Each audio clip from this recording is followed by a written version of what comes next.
So I think, I mean, the key thing about WikiHouse, of course, is people love, and this has been an interesting factor throughout the whole project, people love the idea that one product or one service is somehow a solution to a crisis, which of course is completely ridiculous, because the whole nature of a challenge like housing is that it's systemic, right? You know, it's what gets called a wicked problem. So it has multiple causes and multiple drivers in this kind of Gordian knot, you know, all entangled with each other. So actually, for us, WikiHouse as a project is just one part of a stack, or it's one part of multiple interventions in the stack by ourselves and by others. It's obviously the most visible part, like the iceberg, right? It's the bit that's at the moment is visible above the water. But the underlying agenda, obviously, is to reframe expectations around and possibilities and capabilities around the way that we frame housing, and the way that particularly around the production of housing. Right? So generally speaking, I mean, we can wind back a little bit and talk about housing systems, but generally speaking, one of the industrial assumptions, if you like, behind housing production in the 20th century was that it is done by professionals at scale. Right? So the entire narrative of the 20th century in housing has been left versus right, the state versus the market. But the assumption of the state versus market debate was that housing has to be produced by the state or the market. And what no one pointed out is that actually what they produce is actually pretty similar. Like industrially, it's a really similar model. You know, sometimes the blocks, they're the kind of big blocks full of poor people, and sometimes they're full of blocks full of indebted people with mortgages, and they're shinier, but fundamentally it's a really similar animal.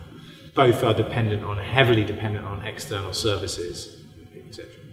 So, and by the way, the book on the Bible on this is a book called Homes by People by John Turner. It's not very long, but it's one of the most important books ever written, and it's not that well known.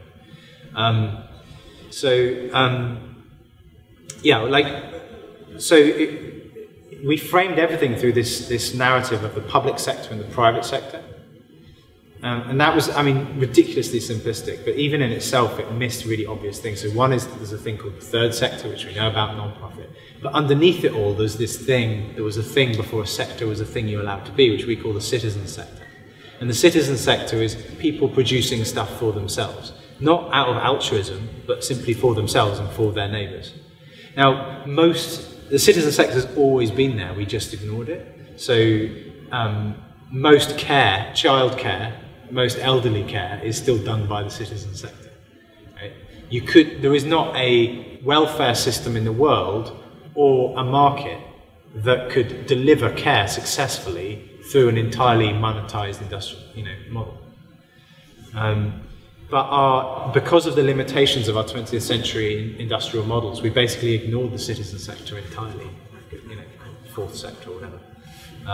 Which is mental, because actually it turns out that all the things we say we want from housing, affordability, sustainability, resilient communities, resilient economies, always came heavily from that sector. All we're really trying to do with the WikiHouse part of what we're doing is we're really interested in tooling up what we call the long tail, right? So you have the high peak of the graph, which is a small number of huge builders, right? And then you have the long tail, which is the many small, and that's a very diverse thing, because you have individual families, yeah, but you also have groups of families, you have community organizations, and housing associations, and then small businesses with a strong local interest. So yeah, we're really interested in tooling up the long tail. That's one component of it.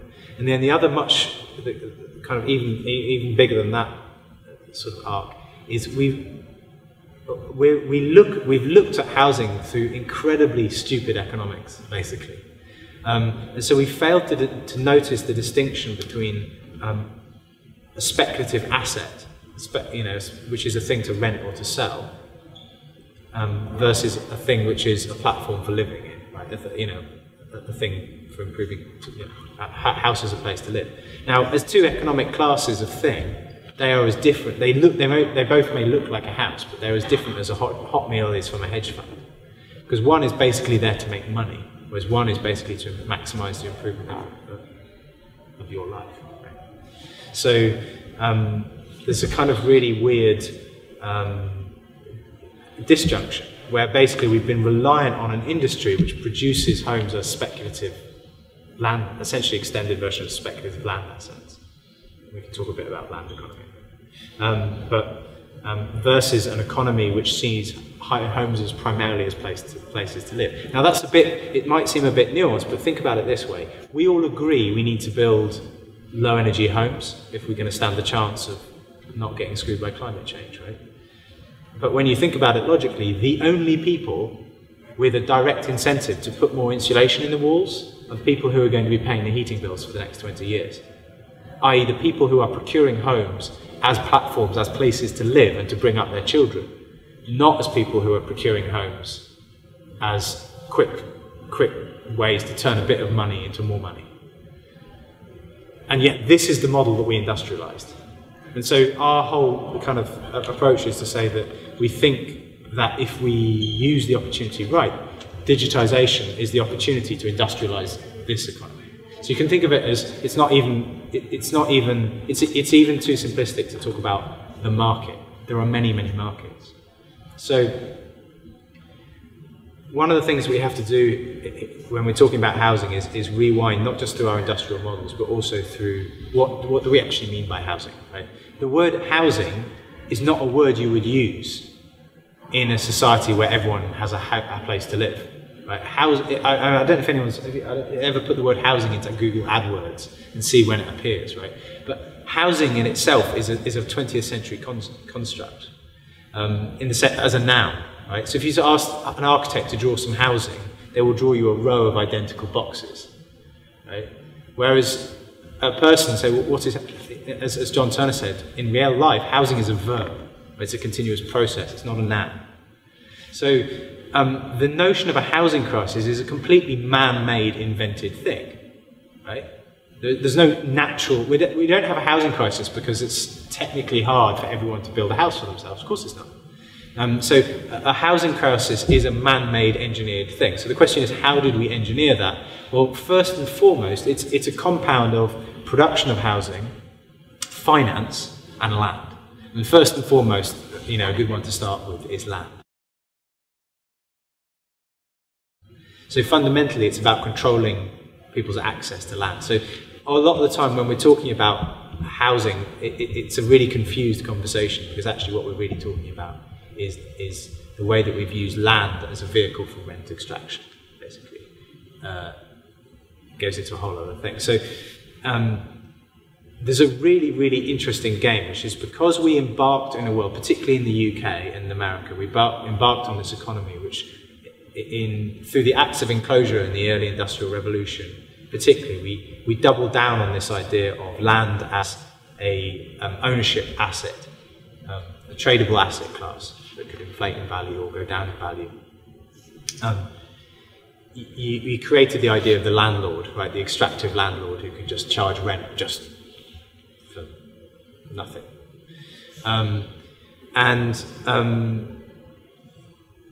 So then you kind of sort of take that model and then fast forward to, and by the way, that has some really interesting history. So if you look up, for example, chattel houses, I won't go into that. There's a whole interesting story about abolition of slavery and chattel houses where people relocated their houses off people's land. So basically they made homes that were kit homes so that they could dodge from landlord to landlord to stop landlords creating monopolies and extracting rent from them. Often these were freed slaves. Fundamentally, what we're really talking about is land being used as a vehicle. So there's two fundamentally different ways of conceiving of land, which is that you conceive of land either as a platform upon which you run your society and your economy, in which case the best possible thing you can have is really good land, but for the cheapest possible price. Because then you get more money to spend in the real economy and people are happier, etc., etc.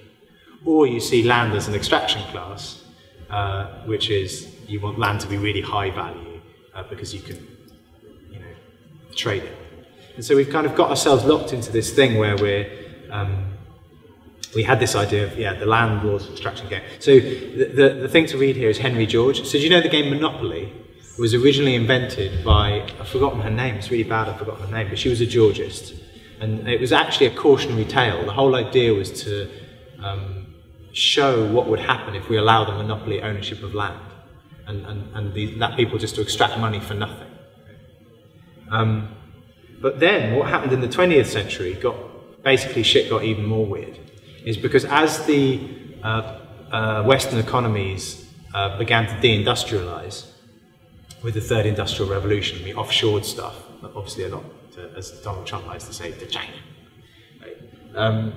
Then it was just really interesting as well, what was the model on which our economy was based?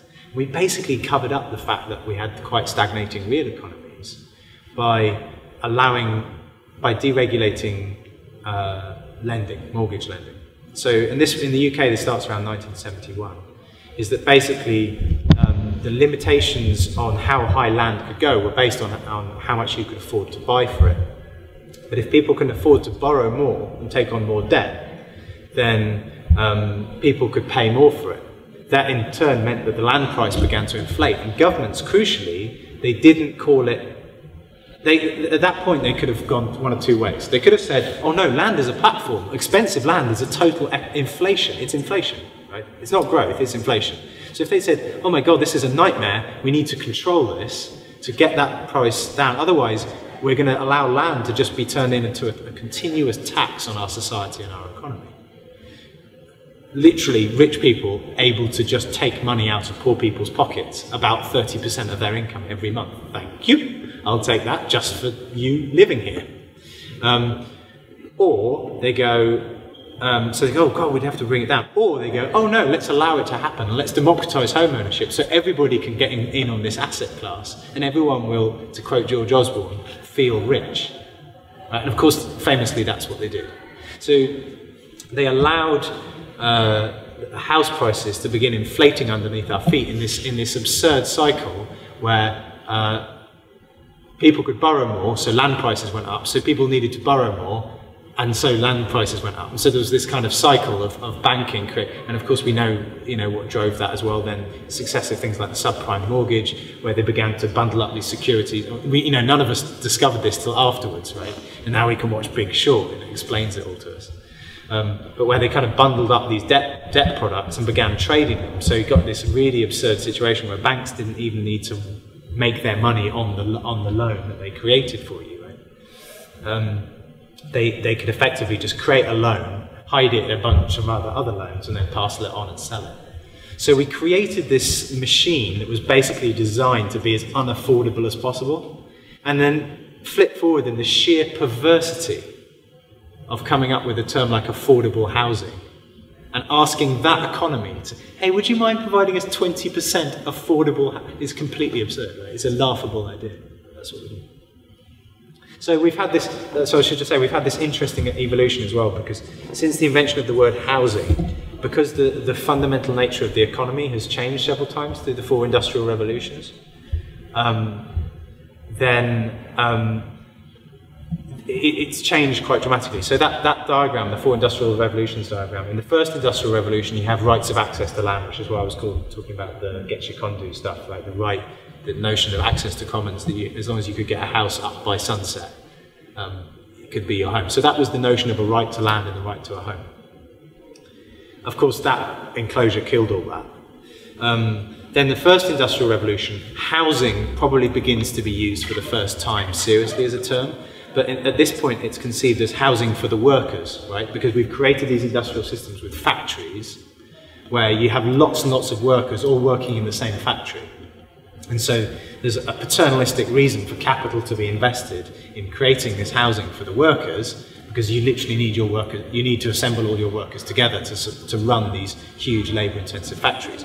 And so that's what leads to the classic neighbourhoods are your sort of rows and rows of terraced houses, in northern England, northern UK, Scotland as well.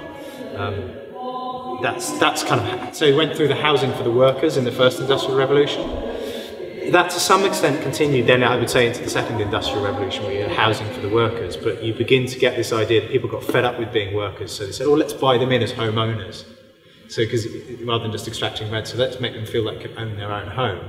And then with the third industrial revolution, as you got deindustrialization, and that, if you like, those things began to be taken away, so it's fine, you own your home. And we ran whole programs of urban regeneration based on this. And so my colleague Indy Johar, literally the first time I met him, he said this wonderful thing, which is architecture by the 1990s had primarily become the business of of creating assets and inflating assets. And so there was this thing called the Bilbao effect. I don't know if you're familiar with this. It was named after the Guggenheim Bilbao, which is that Frank Gehry squiggle, where basically, explicitly, that was recognised as they'd had this effect because they'd built this funny art gallery in a difficult bit of town and all the land prices had gone up. And so they realised that they could they didn't need a real economy, they didn't need a real industrial economy, they could kind of game the land prices market by just creating like these nice cultural institutions, etc., etc. They could run this real estate thing. But it's a one-time only thing, right? That land inflated in price, and then the people who own it are sorted, to some extent, unless it crashes. So a bunch of people got very, very rich off this land price inflation. But then it hits a limit because people just can't borrow anymore, its system breaks. So you get this one-time generational limit where one generation got very rich off this housing bubble. And now the next generation are fucked, to put it politely. But I think that is... that piece of research that we did was built on a whole bunch of research that 00 were also doing, which we called the right to build. So it was about restoring the political idea that instead of the idea that you have a right to an affordable home, which of course Western governments were failing on dramatically because either they were diminishing what was meant by affordability or they're providing affordable homes of terrible quality. Right? So it would be this idea that strangely, something closer to the pre-industrial era, where you have a right to buy a plot of land or rent a plot of land at an affordable rate and provide housing for yourself, either as an individual or as a group or whatever. Now, what's interesting is different ways that we might go about doing that. I mean, what I think will happen or should happen is that increasingly the narrative, the language will change, and will need to change from talking about affordable housing to affordable land. Because that's a much more clear conversation, is what is it that we would need to do to make it affordable in perpetuity? So there's lots of really interesting legal mechanisms for how you do that. So if fundamentally what you're doing, so for example, community land trusts are an example where you create a trust that owns the land and it basically takes it outside of the market and say this land is a local platform to provide affordable housing for people who need it locally. Other models are obviously cooperative ownership, etc., where you kind of distribute within an organisation, but you still have to own the land. The really interesting thing it goes back to this idea of how would you assign a separate parallel class of land, which is understood as a platform, as a place to live, right? So, yeah, there's different ways of doing it. So one way would be to kind of establish a market, a separate land market, which is essentially for what you could call serviced plots. So it's a plot of land that's got infrastructure connections, it has a certain price to sell or to rent, and there you are. You create a derivative market of those. If you put yourself in the shoes of a government like the UK right now, you've got a really difficult problem, what we call Zugzwang, all moves lose. Right? It's a German word in chess, it means whatever you do, you lose. Because if they allow land prices to keep inflating, their society and their economy is dead. But if they let it crash, they just wrote off all the wealth, right, and threw middle classes into negative equity. So what do you do? So what if we were to create a separate parallel class of land that essentially says you can buy this land or you can rent this land, it's still a market. The only difference is that when you can only use it as a place to live. It's not a speculation asset. Right? So you can create two separate housing economies living alongside each other. So you create one almost as a lifeboat for the other. So, for example, in the Almere in the Netherlands, they did a version of this. And other places around the world have trialled different versions of it. So imagine a moment where your government goes, we're going to provide land as a platform. So in various places around every town or major settlement, rather than selling that land to developers who then inflate the price of that land, we will take this piece of land and we'll make that land available. We'll sell leaseholds on that land effectively or rent it. But in the event of selling a leasehold, there is a clause in the leasehold that says any uplift in the value of that land over and above the base rate of inflation is recaptured by us. So it's a really clever clause because what it basically says is if you're a speculator, don't even bother.